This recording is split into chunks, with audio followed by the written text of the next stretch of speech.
Friends, இன்னைக்கு நம்ம வீடியோல என்ன பார்க்க போறோம்னா, புதுசா பொறந்திருக்க குழந்தைங்கள நம்ம எப்படிலாம் பார்த்துக்கலாம், அவங்களோட வளர்ச்சி எப்படி இருக்கும், அவங்களோட வெயிட் எப்படி இருக்கும், அதுதான் பார்க்க போறோம். அதுக்கு முன்னாடி என்னோட சேனலை சப்ஸ்கிரைப் பண்ணலனா, சப்ஸ்கிரைப் பண்ணி எனக்கு சப்போர்ட் பண்ணுங்க ஃப்ரெண்ட்ஸ்.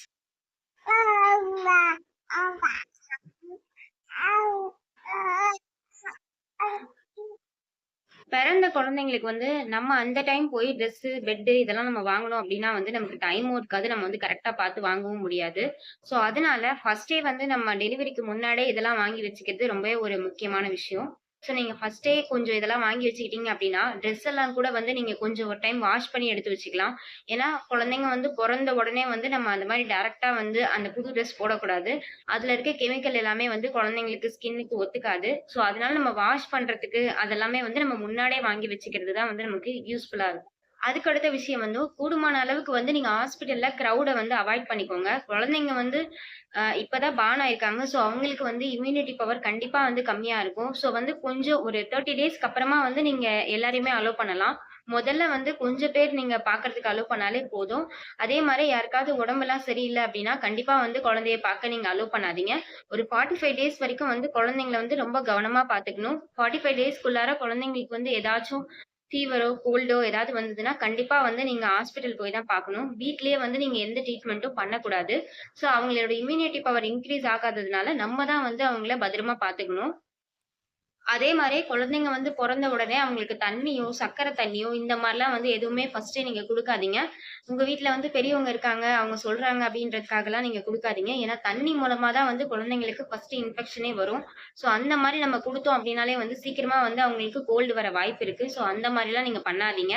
அதே மாரி யாராவது வந்து குழந்தைங்க கையில டைரக்ட்டா காசு குடுக்குறதோ, இல்ல ட்ரெஸ் எடுத்துட்டு வந்தாங்கன்னா, டைரக்ட்டா நீங்க வந்து குழந்தைங்க கிட்ட குடுக்குறதையும் நீங்க அவாய்ட் பண்ணிக்கோங்க.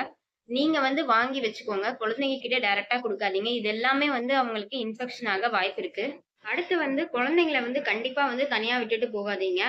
நார்மல் டெலிவரியோ இல்ல சிசேரியனோ அம்மா வந்து ஃபுல் டைம் பக்கத்துல வந்து குழந்தைங்கள அந்த டைம் கேர் பண்ணிக்க முடியாது. அதனால வந்து வேற யாராவது கண்டிப்பா வந்து அந்த டைம் கூட இருக்கணும். தனியா மட்டும் கண்டிப்பா வந்து குழந்தைங்கள அப்ப விட்டுட்டு போகாதீங்க. அடுத்து நம்ம வந்து 5 டேஸ் ஆர் 8 டேஸ்ல வந்து நம்ம டிஸ்சார்ஜ் ஆகி வீட்டுக்கு வரோம் அப்டின்னா, கண்டிப்பா வந்து வீடு வந்து ரொம்பவே வந்து கிளீனா இருக்கணும். நம்ம வந்து குழந்தைங்கள கூட்டிட்டு வந்ததுக்கு அப்புறமா வந்து நம்ம அந்த கிளீனிங் ஒர்க்லாம் பண்ணக்கூடாது.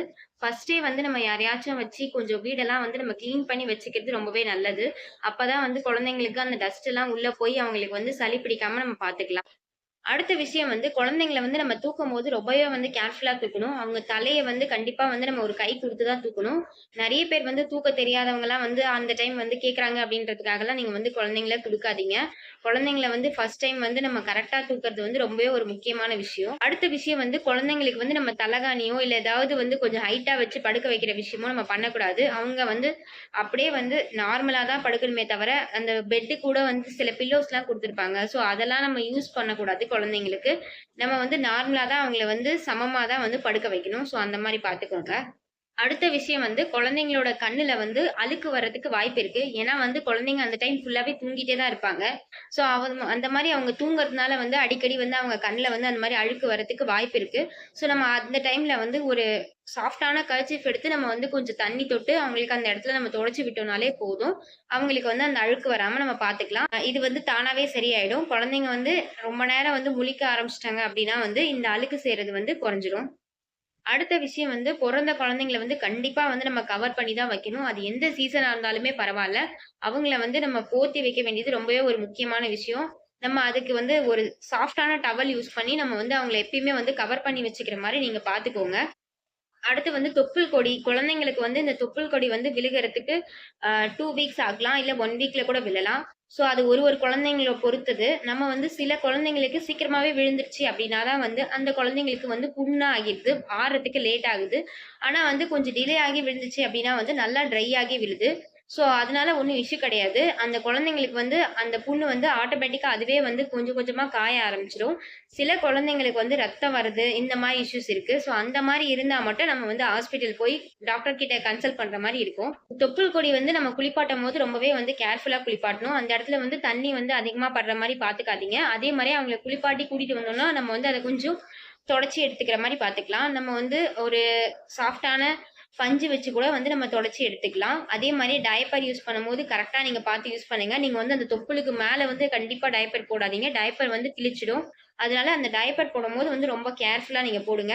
அதே மாரி அந்த பகுதி வந்து தொப்புள் கொடிய வந்து நீங்க எப்பயுமே வந்து மூடி தான் வைக்கணும். அதுக்குள்ளார வந்து நம்ம காத்து போற மாரிலாம் இருக்கக்கூடாது. அதே மாரி இந்த தொப்புள்ல வந்து ஏதாச்சும் ஒரு இன்ஃபெக்ஷன் ஆகுற மாரி தெரிஞ்சது, உங்களுக்கு ப்ளீடிங் ஆற மாரி இருந்தது, இல்ல சலம் வச்சிருக்க மாரி இருந்ததுன்னா, கண்டிப்பா நீங்க ஹாஸ்பிட்டல் போனீங்கன்னா, உங்களுக்கு அவங்க வந்து ஒரு பவுடர் குடுப்பாங்க. நீங்க அந்த பவுடர் போட்டீங்க அப்டின்னாலே ஆறிடும். மத்தபடி வந்து நீங்க வீட்ல வந்து வேற எதுவுமே வந்து அதுல வைக்கக்கூடாது. அடுத்து வந்து குழந்தைங்களோட வெயிட்டு. குழந்தைங்க வந்து பொறந்த உடனே கண்டிப்பா வந்து வெயிட் லாஸ் ஆகி தான் இன்க்ரீஸ் ஆவாங்க. அவங்க வந்து பர்த் வெயிட்ட வந்து லாஸ் ஆனாலுமே, அந்த வெயிட்ட வந்து ஒரு 1 வீக்ல வந்து கண்டிப்பா வந்து அச்சீவ் பண்ணிடுவாங்க. அதுக்கப்புறமா வந்து மந்த்லி வந்து ஒரு 800க்கு மேல வந்து குழந்தைங்களோட வெயிட் இருந்தாலே வந்து அவங்களோட குரோத் நல்லா இருக்குன்றது தான் அர்த்தம். ஸோ அதனால வந்து ஒரு இஷ்யூவும் கிடையாது. ஒரு மந்த்ல வந்து 800க்கும் கீழ வந்து குழந்தைங்களோட வெயிட் வந்து ஏறல அப்டின்னா தான், நீங்க வந்து டாக்டர் கிட்ட போய் கன்சல்ட் பண்ற மாரி இருக்கும். அடுத்த விஷயம் வந்து குழந்தைங்கள குளிப்பாட்டுறது. குழந்தைங்கள வந்து குளிப்பாட்டுறதுக்கு முன்னாடி கண்டிப்பா வந்து ஆயில் மசாஜ் பண்ணி குளிப்பாட்டுங்க. நீங்க ஆயில் மசாஜ் பண்ணி குளிப்பாட்டுறது மூலமா தான் குழந்தைங்களோட உடல் வந்து நல்லாவே வந்து வளர்ச்சி அடையும். அது மட்டும் இல்லாம அவங்களுக்கு வந்து ரொம்ப சாஃப்ட்டான ஸ்கின் வந்து மாறுறதுக்கு நம்ம எண்ணெய் தேய்ச்சு குளிப்பாட்டுறது மூலமா தான் மாறும். அதே மாரி நம்ம எண்ணெய் தேய்ச்சு குளிப்பாட்டுறதுக்கு முன்னாடி கண்டிப்பா வந்து கொஞ்ச நேரம் வந்து இளம் வெயில்ல காட்டுறது ரொம்பவே ஒரு முக்கியமான விஷயம். நம்ம அத வந்து டெய்லி கண்டிப்பா வந்து குழந்தைங்களுக்கு பண்ணணும் அப்டின்னா தான் அவங்களுக்கான இம்யூனிட்டி வந்து இன்க்ரீஸ் ஆகும். அதே மாரி குழந்தைங்களுக்கு டி3 சிரப் வந்து கண்டிப்பா ஹாஸ்பிட்டல்ல ஃபர்ஸ்ட் நாள்ல இருந்தே குடுக்க சொல்லுவாங்க. ஸோ அந்த சிரப்பும் வந்து டெய்லி வந்து நம்ம குடுக்குறது வந்து ரொம்பவே ஒரு முக்கியமான விஷயம். அதுலருந்தும் வந்து குழந்தைங்களுக்கு தேவையான விட்டமின் டி வந்து கிடைக்கும். ஸோ இந்த 2 விஷயமே வந்து நம்ம குழந்தைங்களுக்கு கண்டிப்பா செய்யணும். அதே மாரி குழந்தைங்கள வந்து குளிப்பாட்டும்போது, நம்ம வந்து பார்த்து பத்திரமா தூக்கிட்டு போற மாரி பார்த்துக்கோங்க. ஏன்னா வந்து நமக்கு வந்து ஹேண்டில் பண்றதுக்கு கொஞ்சம் கஷ்டமா இருக்கும். ஒரு 3 மாசம் வரைக்கும் அவங்களுக்கு தல நிக்கிற வரைக்குமே வந்து நம்ம அவங்கள தூக்குறது வந்து ரொம்பவே வந்து பார்த்து தான் தூக்கணும். அதே மாரி எண்ணெய் மசாஜ் பண்ணியிருக்கிறதுனால, நம்ம வந்து பார்த்து கொஞ்சம் தூக்கிட்டு போய் நம்ம வந்து குளிப்பாட்டுற மாரி பார்த்துக்கலாம். ஒரு 50 டேஸ் வரைக்கும் வந்து நம்ம இந்த சோப்பெல்லாம் வந்து குழந்தைங்களுக்கு யூஸ் பண்றத கண்டிப்பா அவாய்ட் பண்ணிக்கோங்க. குழந்தைங்களுக்கு வந்து எது வந்து ஒத்துக்குது, ஒத்துக்கல அப்படின்றது நமக்கு தெரியாது. அவங்க ஸ்கின் வந்து மெச்சூர் ஆயிருக்காது. ஸோ ஒரு 50 நாள் வரைக்குமாவது நம்ம வந்து இதெல்லாம் யூஸ் பண்ணாம இருக்கிறது ரொம்பவே ஒரு நல்லது. பவுடர் வந்து கண்டிப்பா வந்து குழந்தைங்களுக்கு யூஸ் பண்ணாதீங்க. ஒரு 50 நாள் வரைக்குமே வந்து நம்ம பவுடர் யூஸ் பண்ணவே வேண்டாம். நம்ம பவுடர் யூஸ் பண்ணோம்னா, அதுல இருக்கிற குட்டி, குட்டி துகள்கள் வந்து குழந்தைங்களோட மூக்குல போச்சுன்னா, ஈஸியாவே வந்து அவங்களுக்கு சளி பிடிக்க ஆரம்பிக்கும். அதனால வந்து கண்டிப்பா வந்து பவுடர் யூஸ் பண்றத நீங்க அவாய்ட் பண்ணிக்கோங்க. அடுத்து வந்து குழந்தைகளுக்கான ஃபீடிங். குழந்தைங்களுக்கு வந்து கண்டிப்பா வந்து 2 ஹவர்ஸ் ஒன்ஸ் நீங்க ஃபீட் பண்ணணும். குழந்தைங்க வந்து எழுந்திரிச்சாலும் பரவால்ல, எழுந்திரிக்கலனாலும் பரவால்ல. நீங்க வந்து எழுப்பி கண்டிப்பா ஃபீட் பண்ணணும். அவங்களோட உதடு வந்து காஞ்சு ட்ரை ஆகுற அளவுக்கு நீங்க விடவே கூடாது. ஸோ 2 ஹவர்ஸ் ஒன்ஸ் நீங்க கணக்கு வச்சு நீங்க கரெக்ட்டா வந்து நியூபார்ன் குழந்தைங்களுக்கு நீங்க ஃபீட் பண்ற மாரி பார்த்துக்கோங்க. அப்படி இல்லன்னா வந்து ஃபார்முலா மில்க் குடுக்குறீங்க அப்படின்னா, 2 ஹவர்ஸ் ஒன்ஸ் வந்து நீங்க உங்க குழந்தைங்களுக்கு குடுக்கறத கண்டிப்பா மறக்காம குடுங்க. அதே மாரி குழந்தைங்களோட யூரின் கவுண்ட்ட வந்து நீங்க நல்லாவே செக் பண்ணணும். நீங்க டயப்பர் யூஸ் பண்ணாலுமே, அவங்களோட டயப்பர் வந்து நல்லா வெயிட்டா இருக்கா அப்படின்றத நீங்க செக் பண்ணிக்கோங்க. இதுக்காக தான் வந்து கூடுமான அளவுக்கு நீங்க பகல்ல வந்து டயப்பர் அவாய்ட் பண்ணிட்டு, நீங்க கிளாத் யூஸ் பண்ணீங்கன்னா, உங்களுக்கு ஈஸியா தெரியும். ஸோ, அதனால நீங்க டயப்பர் வந்து நைட் மட்டும் யூஸ் பண்ற மாரி பார்த்துக்கோங்க. பகல்ல வந்து அவங்க யூரின் எத்தன டைம் போறாங்க அப்படின்றத நீங்க கரெக்ட்டா செக் பண்ணணும். மோஷன் கரெக்ட்டா போறாங்களா அப்படின்றதெல்லாம் வந்து நியூபார்ன் பேபிக்கு நீங்க வந்து கரெக்ட்டாவே செக் பண்ணணும்.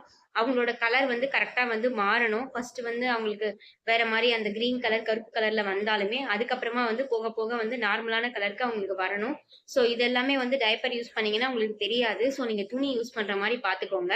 குழந்தைங்க வந்து ஒரு 8 டைம்ஸ்க்கு மேல வந்து யூரின் போணும். அப்படி போனாங்கன்னா தான் வந்து அவங்களுக்கு பால் பத்துது அப்படின்றதே அர்த்தம். அடுத்த விஷயம் வந்து குழந்தைங்களுக்கு ஃபீட் பண்ணிட்டீங்கன்னா, கண்டிப்பா வந்து உடனே தொட்டில்லயோ, இல்ல கீழயோ போடாதீங்க. அவங்களுக்கு ஏப்பம் வர வரைக்கும் நம்ம வந்து நல்லா தட்டி குடுக்கணும். உங்களுக்கு வந்து ஏப்பம் வரல அப்டின்னாலுமே, ஒரு 15 மினிட்ஸ் ஆவது நீங்க வந்து அவங்கள மார்புல போட்டு தட்டுற மாரி பார்த்துக்கோங்க.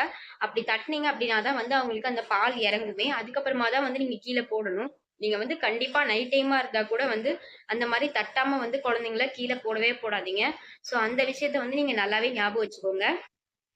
அடுத்த விஷயம் வந்து நியூபார்ன் குழந்தைங்களோட திங்ஸ வந்து ஸ்டோர் பண்ணி வைக்கிற இடம் வந்து கரெக்ட்டா இருக்கணும். ஏன்னா குழந்தைங்களோட யூரின் ஸ்மெல், பால் ஸ்மெல்க்குலாம் வந்து ஈஸியாவே வந்து எறும்பு, பூச்சி இந்த மாரிலாம் வந்து வர ஆரம்பிக்கும். அதனால வந்து குழந்தைங்க திங்ஸ் வந்து ஸ்டோர் பண்ணி வைக்கிறத வந்து நீங்க கரெக்ட்டா ஸ்டோர் பண்ணி வைக்கிற மாரி பார்த்துக்கோங்க. அந்த இடத்துல வந்து நீங்க வசம்ப கூட ஒரு பேப்பர்ல நீங்க மடிச்சு போட்டீங்க, இல்ல அப்படியே நார்மலாவே வசம்ப நீங்க போட்டீங்க அந்த கட்டையினா கூட, அந்த மாரி பூச்சிலாம் வந்து வராம பார்த்துக்கலாம். அதே மாரியே நீங்க வந்து காய வச்சுட்டு துணிய ஃபர்ஸ்ட்டு குழந்தைங்களுக்கு போடுறதுக்கு முன்னாடி எப்பயுமே வந்து செக் பண்ணி போடுற மாரி பார்த்துக்கோங்க. எறும்போ, பூச்சியோ இதெல்லாம் இருக்கா அப்படின்றத நீங்க செக் பண்ணிக்கோங்க. அதே மாரி குழந்தைங்களுக்கு யூஸ் பண்ற திங்ஸ் வந்து மோஸ்ட்லி லைட் கலர்ல இருக்கிற மாரி பார்த்துக்கோங்க. அப்பதான் வந்து உங்களுக்கு இந்த மாரி பூச்சி, எறும்பெல்லாம் இருந்துச்சுன்னா வந்து உங்களுக்கு அது ஈஸியாவே தெரியும். அது மட்டும் இல்லாம இந்த மாரி நம்ம ஒயிட் கலர்ஸோ, டல்லான கலர்ஸ் யூஸ் பண்ணும்போது, குழந்தைங்களுக்கு வந்து அந்த சாயத்தால வர எந்த ஸ்கின் அலர்ஜியும் வந்து வராம நம்ம பார்த்துக்கலாம். அடுத்து வந்து குழந்தைங்களுக்கான வேக்சின் வந்து பொறந்ததுக்கு அப்புறம் ஒரு வேக்சின் போட்டிருப்பாங்க. அதுக்கப்புறமா வந்து நம்ம 1 1/2 மாசத்துல ஒரு வேக்சின் போடுற மாரி இருக்கும். ஸோ அதுக்கான டேட்ட வந்து கரெக்ட்டா மார்க் பண்ணி வச்சு நம்ம வந்து குழந்தைங்கள தூக்கிட்டு போய் போடுற மாரி பார்த்துக்கோங்க. கண்டிப்பா வந்து குழந்தைங்களுக்கு வேக்சின் போடுறத வந்து நீங்க மிஸ் பண்ணிடாதீங்க. அத கண்டிப்பாவே போடணும். ஸோ வேக்சின் போடும்போது என்னலாம் ஃபாலோ பண்ணலாம் அப்படின்ற வீடியோ வந்து ஆல்ரெடி என்னோட சேனல்ல போட்டிருக்கேன். நீங்க வேணும்னா செக் பண்ணி பாருங்க. அடுத்து வந்து குழந்தைங்க வந்து புதுசா பொறந்திருக்க குழந்தைங்களுக்கு நம்ம வந்து வசம்பு போட்டு விடுவோம். அந்த வசம்பு நம்ம போட்டு விடுறதுனால குழந்தைங்களுக்கு வந்து பூச்சிக்கடியோ, எறும்பு கடியோ இதெல்லாம் இல்லாம பார்த்துக்கலாம். அதே மாரியே நம்ம வசம்பு யூஸ் பண்றதுனால குழந்தைங்களுக்கு வந்து வாமிட்டிங் வரதும் வந்து நம்ம அவாய்ட் பண்ணிக்கலாம். ஸோ இந்த வசம்பு யூஸ் பண்ணும்போது நீங்க என்ன கவனிக்கணும் அப்டின்னா, அந்த வசம்பு வந்து கரெக்ட்டா குழந்தைங்களுக்கு சைஸ் இருக்கா அப்டின்றத நீங்க செக் பண்ணிக்கோங்க. ஏன்னா வந்து நம்ம அவங்களுக்கு தண்ணி ஊத்தி குளிப்பாட்ட வந்து அது கொஞ்சம் கொஞ்சமா வந்து டைட் ஆக ஆரம்பிக்கும். ஸோ அப்பப்போ வந்து நீங்க அது லூஸா தான் இருக்கா அப்டின்றத செக் பண்ணிக்கோங்க. அது ரொம்பவே ஒரு முக்கியமான விஷயம். அதே மாரியே வந்து அந்த வசம்பு வந்து நம்ம தண்ணி ஊத்த வந்து அது வந்து உடைய ஆரம்பிக்கும். ஸோ அந்த மாரிலாம் உடைய ஆரம்பிச்சதுன்னா, இருக்க இருக்க வந்து குழந்தைங்க அத வாயில வைக்கும்போது, அவங்க வாயில போறதுக்கான வாய்ப்பு இருக்கு. ஸோ அதனால அந்த குவாலிட்டி கரெக்ட்டா தான் இருக்கா? அது உடைஞ்சிச்சுன்னா, நீங்க கண்டிப்பா வந்து வேற ஒரு சேஞ்ச் பண்ணி வேற ஒரு வசம்பு நீங்க போடுற மாரி பார்த்துக்கோங்க. அதுவுமே ஒரு ரொம்ப முக்கியமான விஷயம். அடுத்து வந்து குழந்தைங்கள வந்து நம்ம குளிப்பாட்டி கூட்டிட்டு வந்ததுக்கு அப்புறமேட்டுக்கா, அவங்களோட காது மடலு, அதுக்கப்புறம் அந்த மூக்கு கிட்டலாம் வந்து நம்ம நல்லாவே கிளீன் பண்ணி விடணும். அதுக்கப்புறம் அவங்க கை விரல்ல வந்து அந்த இடுக்குக்கு நடுவுல நீங்க பார்த்தீங்கன்னா, அந்த இடத்துலலாம் வந்து குட்டி குட்டியா அழுக்கா இருக்கும். ஸோ அதெல்லாம் வந்து நீங்க கரெக்ட்டா குளிப்பாட்டும்போதே பார்த்து குளிப்பாட்டுங்க. தொடச்சு விடும்போதும் நீங்க கரெக்ட்டா அந்த இடத்துலலாம் தொடச்சு விடுற மாரி பார்த்துக்கோங்க. ஏன்னா குழந்தைங்க வந்து படுத்துட்டே இருக்கிறதுனால அந்த இடத்துலலாம் வந்து நல்லாவே அழுக்கு சேரும். ஸோ அதெல்லாம் வந்து நம்ம ஈர துணி வச்சு நம்ம நல்லா தொடச்சு அவங்கள வந்து சுத்தமா வச்சுக்கிற மாரி நீங்க பார்த்துக்கோங்க. அதுக்கு அடுத்த விஷயம் வந்து 3 மந்த்ஸ் வரைக்குமே வந்து குழந்தைங்கள ரொம்ப எங்கேயுமே நீங்க வெளியில கூட்டிட்டு போறத அவாய்ட் பண்ணிக்கோங்க. வேக்சின்க்காக மட்டும் நீங்க போனீங்கன்னா ஓகே. அத தவிர்த்து வந்து வேற எங்கேயுமே நீங்க போறத அவாய்ட் பண்ணிக்கோங்க. ஏன்னா குழந்தைங்களுக்கான இம்யூனிட்டி பவர் இன்கிரீஸ் ஆற வரைக்கும் நம்ம வந்து பத்திரமா பார்த்துக்க வேண்டியது நம்மளோட பொறுப்பு. ஸோ அடுத்த விஷயம் என்னன்னா, குழந்தைங்க வந்து இந்த டைம்ல வந்து ரொம்பவே வந்து சத்தம்னா பயப்படுவாங்க. ரொம்ப வந்து லவுடா ஏதாவது சத்தம் கேட்டுட்டாலுமே வந்து பயந்து அழ ஆரம்பிச்சுருவாங்க. அவங்களுக்கு வந்து இதெல்லாமே வந்து புதுசா இருக்கும். அதனால வந்து ரொம்ப வந்து சத்தம் இருக்கிற மாரிலாம் நீங்க வந்து பார்த்துக்காதீங்க. இன்கேஸ் வந்து வெளியில ஏதாவது சத்தம் இருந்துச்சு அப்டின்னாலும் வந்து நீங்க விண்டோஸ்லாம் க்ளோஸ் பண்ணிட்டு வந்து குழந்தைங்களுக்கு அந்த சத்தம் கேட்காத மாரி பார்த்துக்கோங்க.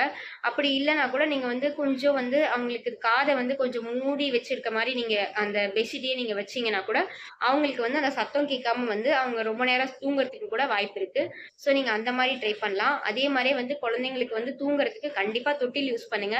ஸ்டார்ட்டிங் ஸ்டேஜ்லயே நீங்க தொட்டில் யூஸ் பண்ணீங்க அப்படின்னா தான் குழந்தைங்க வந்து ரொம்ப நேரம் நல்லாவே தூங்குவாங்க. அவங்க அழுகுறதையும் வந்து நெறைய டைம் வந்து அவாய்ட் பண்ணிக்கலாம். ஸோ அதனால தொட்டில் யூஸ் பண்ற மாரி பார்த்துக்கோங்க. இந்த வீடியோல நான் சொல்லியிருக்க டிப்ஸ் எல்லாமே உங்களுக்கு யூஸ்ஃபுல்லா இருக்கும்னு நெனைக்கிறேன். இது தவிர்த்து உங்களுக்கு ஏதாச்சும் டவுட் இருந்துச்சுன்னா எனக்கு கமெண்ட் பண்ணுங்க. கண்டிப்பா நான் ரிப்ளை பண்றேன். இந்த வீடியோல இருக்கிற குவாலிட்டி வந்து கொஞ்சம் கம்மியா இருக்கும். கொஞ்சம் அட்ஜஸ்ட் பண்ணிக்கோங்க. போக போக நான் இம்ப்ரூவ் பண்ணிக்கிறேன். தேங்க் யூ ஃபிரெண்ட்ஸ் ஃபார் வாட்சிங் this video. Subscribe my channel.